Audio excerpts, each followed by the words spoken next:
Here's how to search effectively on Pinterest.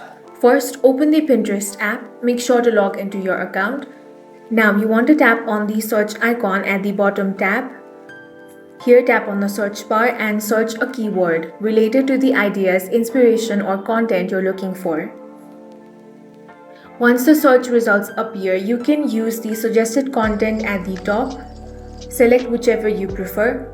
This is going to narrow down your search and help you find more relevant content.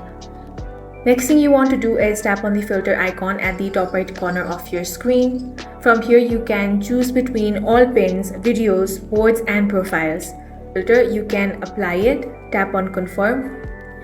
Now this should refine your results. Another useful feature is visual search. If you find an image you like, you can open it. Now tap on this magnifying icon. Now Pinterest will show you similar content based on that image. You can even adjust the selection area to focus on a specific object or section of the image.